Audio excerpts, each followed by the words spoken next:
Yeah, so I guess it was just about 2 weeks ago I ordered, or thereabouts, week and a half, I ordered something from Ray Studio. Many of you know of Ray Studio from YouTube, amazing builder. He's got like a whole team now. And in recent months, he's been putting out more regular videos. It used to be like once every couple months, there'd be like this huge blockbuster video where he turned like a cell phone into like the Optimus Primal from Transformers, or he would just knock out of the park like a super stunning gunpla build, you know, slicing a nightingale in half, and then just using strictly custom build parts, plot plating, and 3D printing. He made like the interior half of a nightingale. Just really amazing stuff. But if you watch those videos, as far back as I can remember, most of his videos, he wouldn't just have a sanding stick. He wouldn't just have a regular pair of nippers. They would always be like Ray Studio branded stuff. And it got me thinking, like, does he just silkscreen his logo, his name onto everything that he owns, from brushes to sanding sticks and stuff? Does he just do that for his own sake, for the branding of the videos? But it seems like it was a very sort of coordinated effort to like sort of get that into people's minds. And so recently he announced that he was putting out a store with many of the products that we had been seeing for years now at this point. And I was browsing, I was looking through the store. A lot of it seemed like fairly competitive prices, pretty good stuff. And I was very, very close to pulling the trigger, but I just was like a little hesitant. I'm generally speaking pretty hesitant to buy stuff online, hobby related stuff that is. If I can get down to the actual, like my local hobby store, I'd rather just buy some stuff from my hobby store. But friend of the channel, Bacon, pulled the trigger and he bought a bunch of stuff. Like it almost seemed like he bought every single item in the store that he had on offer. And so all of it looked really good from what I could tell, and the quality, again, just from what I could tell, the price and the timeliness of the delivery seemed good. Maybe not everything in the store, but he bought, like, I think all the brushes and various drills and everything. So that kind of gave me a little more confidence to give it a shot. And between that and like looking out for some tools that I've been long overdue, like I've really needed, personally, I really needed a vise. And there was a lot of options out there. You know, I could pick something up locally, but the prices were like, actually, it wasn't so much a matter of the prices as it was the availability. Again, I like to shop locally as much as I can, but the availability of stuff that I was looking for within that price range, there's Dispay and there's other stuff. It just didn't really have, as hard as I looked, and I have options, like 3 to 4 different kinds of stores I could try. None of them had something that really fit the bill for what I was looking for, but Ray Studio did. So yeah, I ended up getting from Ray Studio a vise, and I just want to show you guys the packaging because it was a little concerning, and I did post a picture of this on Instagram or on my Discord, and I'm going to make sure that there's no doxy information. But this was the box. Like, this was a little concerning, finding this just outside my door.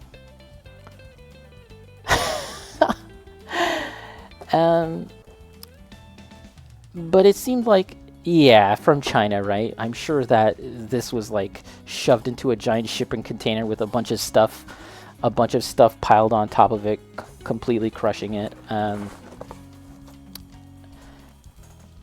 They do a little squishing, yeah, and that seemed consistent with what Bacon had received too. He had a much larger package. Bacon has a large package, guys, yeah, it seemed like that was the situation. It did come in this very, very secure air bubble situation, and this looked much more secure, or rather, the product inside seemed very, very secure. Ghost otter pops with this. But yeah, and then inside of that was this. So we shall take a look at it right now. Ray.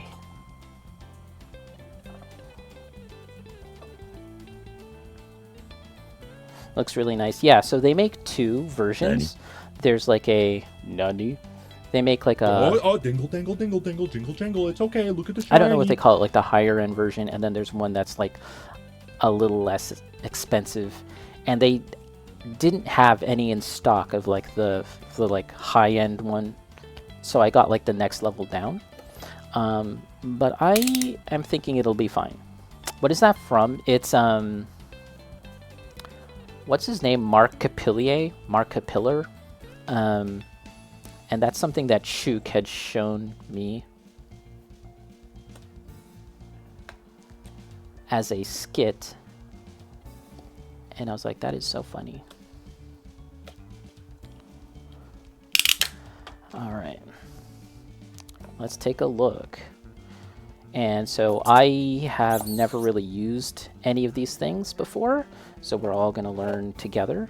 That's very nice, the way they've packaged that. I feel like I'm buying an Apple product or something. That's nice. There's some instrucciones, super wrist. You can hold this in your hand if you desire, rather than having it mounted. Counterclockwise to open, and then clockwise to tighten. Righty-tighty, lefty-loosey. Something about the super wrist being able to like tilt as you want. And there are the metal rods that are used to like balance it. Little piece of foam. Yeah, the packaging is very nice. Again, very concerning. Initially, upon seeing the box and how how bent out of shape it was, but everything inside looks very, very nice, very securely placed inside. I know, super wrist. Gosh, we got super wrists in here. Okay, let's get that out. Oh, very weighty. That's nice. It has a nice heft to it. I was lifting up the box in its entirety. I was like, I don't know if this is heavy. I don't really think so, but it's got a good amount of heft on it. And we do have the tubes. These tubes, I believe, we're going to cut to the shape that we need for these rods on the underside. But yeah, let's take a quick look. I'm not really sure if I'm going to be able to like get the best use 100% out of this straight out the box, but it looks good. I mean, just from what I'm looking at right now, what I'm seeing, the quality of this product, it's simple, but it looks like it's going to be able to do the jib.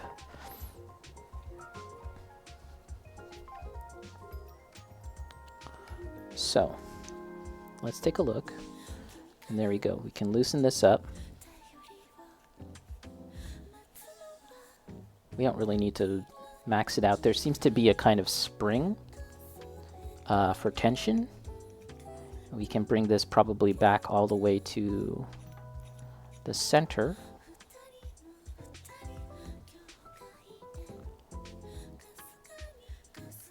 And I believe that these things here, these are held by magnets.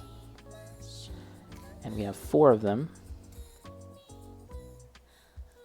And you can place these pegs as a way of like securing a part while you're working with it. For example, if you're going to do some water slide decals. It's a little I'm having a little problem getting these out because they are magnetized, so they do want to stick to the thing. Let me get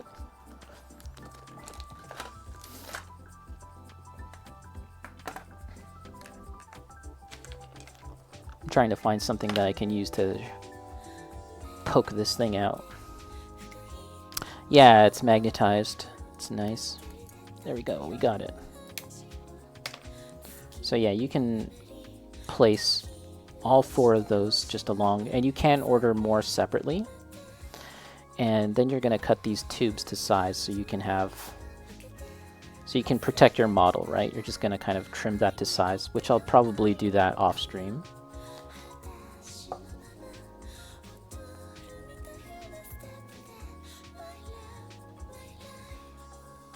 Okay, just put these away now. Ooh, that made a nice little ting! And it seems like I should be able to remove this, the super wrist. There we go. Oh, I see. Big tings!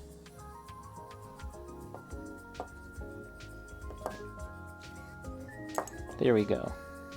Oh, is that magnetized? I see. Very interesting. So yeah, you can hold this separately if you just want to have something a little more like easier to handle just in your hand. And if you think, for example, like if you're painting a miniature, you could probably find a way to, like, you know, mount it here like this. Maybe not something with such a large base, but you would nestle it between those tubes, and you could have it kind of pinned that way, just through friction. But this are 2 solid pieces, and this is going to hold itself magnetically to this right here. It's just magnets, if I'm not mistaken. Or if it's not magnets, I think it might be, but I'm not actually sure, because it's very secure. And then this is going to tighten to an angle that you desire. Let's see. Okay, no, I was loosening it up.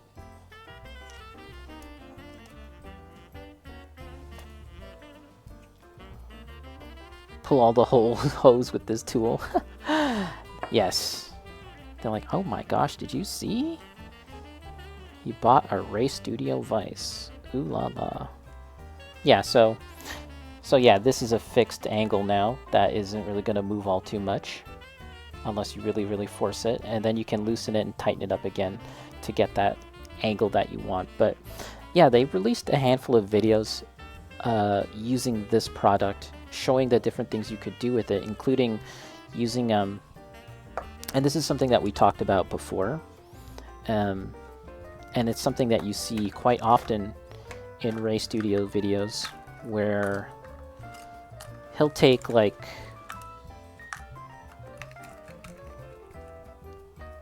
a piece of pla plate, for example, if you have 2, right? And you want to get a really, really precise angle, like a really precise right angle. He'll go like right to, and this is like, again, me just kind of loosely working with this and not really perfectly arranging it. But this gives you a really nice surface to work from and sand it down. And this is very exaggerated, but if you wanted this to be completely flush, right, with the metal, I've seen many times in his videos that he'll do a setup kind of like this and sand it right down to the metal to get that completely flush shape. And you can do that along all of these sides. And in general, you can use this as a way to like square up your parts when you're gluing and putting parts together, which is pretty cool. Yeah, so this is something that I really wanted for a good long while, and I was looking at all the different options that were available. Yeah, so here's an example of the peg that you're going to kind of place a little rubber thing to keep it secure. Although now that I've done that, it doesn't seem like you'd be able to easily put this in the magnet part underneath, which is a little different. But yeah, if you If you're just coming in, I was showing off something that I had picked up recently. This is the Ray Studio Vice. Some of you might know Ray Studio from YouTube. And I picked this up, or I placed an order about a week and a half ago. Just came in today, and it's looking pretty nice. We're just kind of going over the usability of it. And yeah, looking quite good. Looking at the markers, yeah, those could be pretty neat. I was saying that friend of the channel, Bacon, had picked up those, picked up a bunch of stuff from Ray Studio, but I do not think he picked up the markers. So